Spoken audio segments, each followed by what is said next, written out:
The bloodiest day, the Battle of Cannae, 216 BCE, August 2nd, 216 BCE. The plains of Cannae in southern Italy.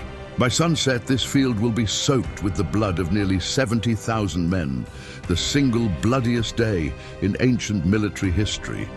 Two armies face each other. On one side, 86,000 Roman and allied soldiers, the largest army Rome has ever fielded.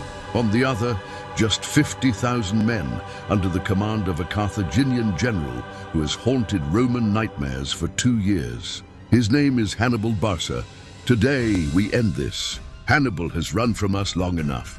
Look at our numbers. We are Rome. We outnumber them, we outweigh them, and by the gods, we will crush them. The Romans are confident.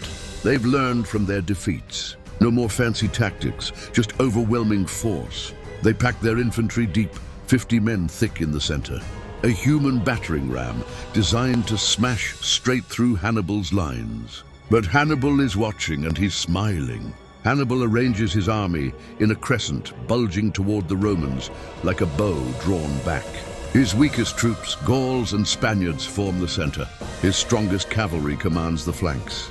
And behind the center, invisible to Roman eyes, his African veterans wait. Let them come, let them taste victory. And when they're deep enough, when they think they've won, we close the jaws. The battle opens with cavalry clashes on both wings. The Roman infantry doesn't notice. Hannibal's superior horsemen drive off the Roman cavalry, then vanish behind the Roman lines. The Roman center pushes forward. They're too focused on what's ahead. Hannibal's crescent bends backward, then breaks. The Romans surge through the gap, roaring in triumph. They think they're winning, they're wrong. We've broken their line. Wait, what's happening on the flanks? Hannibal's African infantry, hidden on the flanks, wheel inward like closing doors. The Carthaginian cavalry returns, smashing into the Roman rear. And now the Romans realize the horror of their situation. They're surrounded, Roman officer, we're boxed in. We can't maneuver, there's nowhere to. 86,000 Romans packed so tightly they can't even raise their swords. The outer edges die first, cut down by enemies on all sides. As they fall, the ring contracts. The killing circle grows smaller and smaller. Men suffocate under the weight of their dying comrades. Others are trampled. Most are simply butchered where they stand, unable to defend themselves or flee.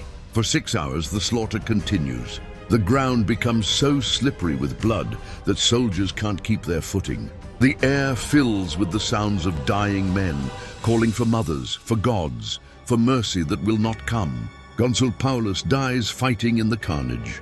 Consul Varro escapes with 70 horsemen, fleeing the disaster he helped create.